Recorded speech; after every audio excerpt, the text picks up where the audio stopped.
Hey guys, MCU Collector here with another figure review. Next up, and this is a little bit of an older one. I've had it for a few weeks, but I thought, you know what, why not do another review or do a review on it? I don't know how many reviews are out there. I don't know how many people really know about this figure, but here we have the Jada Toys Street Fighter, Ultra Street Fighter 2, the Final Challengers action figure of RYU. This is Player 2 version. This is exclusive to Mart store. So if you guys are not familiar, Mart store is a guy named Paul. He runs a booth at Frank & Son's Collectible Show in Southern California. He has a website. He's been selling on Amazon and eBay for 20 years, I think is what I heard. And he somehow got the exclusive for this figure. Don't know how that works. He sells a lot of Jada Toys diecast vehicles out of his booth through his website, all of that. And maybe the connection through Jada Toys in that way is how he got it. Mart store is actually where I got the Mega Man figure from at Frank & Son's when I had done the review. I got it from Mart store, his booth at Frank & Son's. But he has the exclusive for Player 2 RYU. So a link in the video description below to his website so you can order it. I also have an Amazon link so you can order it through Amazon. That ships from him as well. I believe it ships from him. I don't think he sends it to Amazon for Amazon to fulfill. But he is legit, of course. It is a real figure. We have it. So here we're going to take a look. We got a limited edition Mart store sticker there. I think this was limited to... Was it 2,000 or was it 5,000? It's a limited number that were made, a large portion of it going overseas, and then Mart store here in the U.S. has the exclusivity to it. So the packaging is all the same. As you can see, we just get the colorway for the RYU figure. I won't go too super crazy with this video. I will primarily focus on the comparison between the Wave 1 RYU and the San Diego Comic-Con exclusive Evil RYU. So I won't show all the Street Fighter figures, but I will do the comparisons with these two guys. And then I also will, because it is the new one and it is cool, and there are some differences with the Ken that I didn't realize between RYU, I will show a comparison with Ken here. So let's go ahead and get into it and take a look. Skin tone's different. He's got the different color gi. I think everything else like that is going to be the same, but let's get it out of the box. Okay, so for the side-by-side here, you can see, obviously, the skin tone is going to be different, and then the color of the gi is going to be different. So instead of a white gi, we have a gray gi, and then in the gloves, he's got brown gloves instead of red gloves, and then he's got the blue bandana compared to the red bandana. Other than that, the figure is the exact same. We get the same extra hands that the original version came with, as you can see here. These are the Hadouken hands, I guess. We get the blue Fireball Hadouken. And I'm trying to think, same color-wise. So they are a slightly different shade of blue. So the darker blue is the new one. The more turquoise-ish blue, and I don't know how well it's coming on camera. You can see this one is darker. It's more of like an aqua or a turquoise color in my opinion, but they're essentially the same, just, you know, slightly different shade of color. And I heard I'd seen some comments of people saying that Jada had initially said that Player 2 versions will have different accessories. And this is not the case here, and I don't know if that's going to be the norm, but they did change up the color. So this blue one is the new one. This turquoise one is the old one that came with the first figure. So that is the difference there. You can see the hands inside, which is really cool. Of course, it comes with the stand, so you can kind of position the blast effect, the Hadouken. You know, you just pop that on there, and then you can just port this into the stand like so,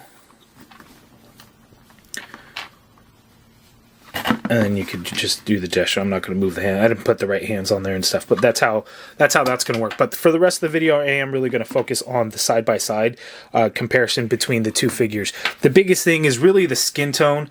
As you could see, it's a much lighter skin tone. I felt the original was very orange. To be honest with you, I really like this skin tone a little bit more, but maybe something in between would have been really nice. And then if we look at like the Evil RYU, he was more like over tanned, I would say. You know, he looks a little burnt up there. So, like, a happy medium between the three, I think, would have been kind of the ideal situation. There's something not quite as orange, but a little bit more tan than this, but not something where he, like, fell asleep in the tanning booth like this. I think would have been really cool. They all have the same exact head sculpt, so there's no differences or anything like that. The gis are the exact same, but you can see the white gi, light gray, dark gray of the evil Ryu. So let's go ahead and get in for a closer look at P2 Ryu. Okay, so we're already here on the closer look. I already swapped the head so you can kind of see the little more angry face of Ryo there with his big-ass eyebrows that go over the bandana and everything. Both head sculpts are going to look like that, so this is the one that came out on the figure, and then I already swapped it out. Paint-wise, looks really good. No issues whatsoever. Looks like it does use some of the kind of that print a little bit, because you can see kind of a little bit of the dots of how it's printed out, but it looks really clean, looks really good. Throughout the skin tone, again, a much lighter skin tone, but we do see some shading and kind of some of the crevices of his muscle tone, which looks pretty good. The gloves are brown. We just get that gi there, and of course the gi can come off. You could just pop like that tie there, as you could see how that is there. Get the belt off completely, open up the top of the gi, and then you can see that, and then you can remove that if you'd like. I won't be removing it. I'll keep it on here for the review, but just so you know, you can remove it. I just choose not to. I've seen some people do some pretty awesome pictures without their gis on the top. And they can do really cool things, and they look really good. It's just for me, like I prefer the way it looks on there. And then just gray throughout, and then the lighter tone. When I did my Ken review, and I didn't realize this at the time because I wasn't paying as close attention, their gis are different. As you can see here, there's no cut off shoulders on Ken. It's a much cleaner look, whereas this one, you know, it has a torn look for Ryu. And then the end of the pants as well, Ryu's has the tears in there, where Ken, it's a clean seam there. But otherwise, you know, they're essentially the same figure. But yeah, there we go. Now let's go ahead and I'll go give you guys a rundown of the articulation. I'm trying to keep the whole background of the cardboard insert from the Evil Ryu San Diego Comic-Con pack. So to try and give it some look in there.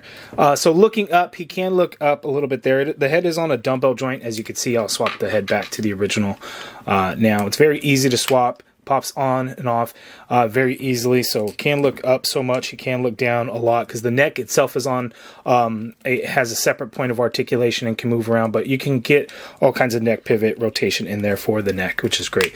The shoulder, you can get the shoulder to go straight on out like so. You get a full rotation in there. There is a butterfly joint, so you can actually get that arm, that shoulder to go back quite a bit. Coming forward for crossbody is only going to be a little bit. The gi will hinder that a little bit, so if you remove that, we'll give you a little bit more movement. We have an upper bicep swivel in there, a double jointed pinless elbow, so that much bend at the elbow, wrist swivel, and they do hinge, standard horizontal hinge on all of the hands. There's not a huge hinge on there, but you do get enough in there. So the ab articulation, there is the diaphragm cut, so you can actually, and this is going to be with the ball joint at the waist too, you can tilt all the way to the left that much, you can tilt all the way to the right that much as well. It's kind of hard to kind of get the diaphragm independent of the waist when moving it around, but you can get all kinds of good motion in there, which is great. So going back, you can lean him back a little bit of ways. Coming forward, without using the hips, you can come forward that much, which is really good. But the hips have really good range of motion. You can get him to do the full-on splits, as you can see there. He can't kick forward that high. The leg goes back ever so slightly. You got an upper thigh cut in there, double jointed pinless knee. The elbows are pinless as well, so that much bend there at the knee. The ankle leg portion in there does have a swivel. Foot hinges down a little bit, hinges up a little bit. Ankle pivot, peg holes at the bottom of the feet. Just really good. So with using the hips and the ball joint and everything, you can get them to crouch to, all the way that much. So really good range of motion on these Jada Toys action figures, the Street Fighter, Ultra Street Fighter 2, the Final Challengers. Okay, so another full-on side-by-side comparison. We have Player 1, Player 2, Evil Ryu, first release, Wave 1, San Diego Comic-Con, and now Mart store exclusive release. And then here we have Ryu next to Ken, as you can see there. Two awesome figures by Jada Toys in the Street Fighter line. You guys let me know down in the comments below. What do you think of these Jada Toys Street Fighter action figures? I think it's one of the absolute best lines out there now. And the $25 price tag is a great price for what we get. Again, Ryu, the Player 2 Ryu is going to be exclusive to Mart stores. Targets have started to receive Ken. I don't think any online shop has received Ken yet. So just a heads up on that. M. Bison and Dalsum are also Wave 2. Those have not released yet, but I did get a chance to mess with some at DesignerCon. June from Jada Toys was there, and I got to play around with them, and they're going to be pretty damn awesome. Very excited for when those figures are going to release. So awesome Street Fighter figures. You guys let me know down in the comments below your thoughts on this Ryu figure. If you got it, if you're going to get it, let me know in the comments below. Are you all in on the Jada Toys Street Fighter? At this point, I'm all in. So I'm excited for what's to come from the line. So you guys let me know your thoughts in the comments below. If you guys like this video, please do me a favor and hit that thumbs up button. Subscribe if you haven't already done so. Hit that join button to become a channel member and be part of the MCU Collective. And as always, thank you for watching.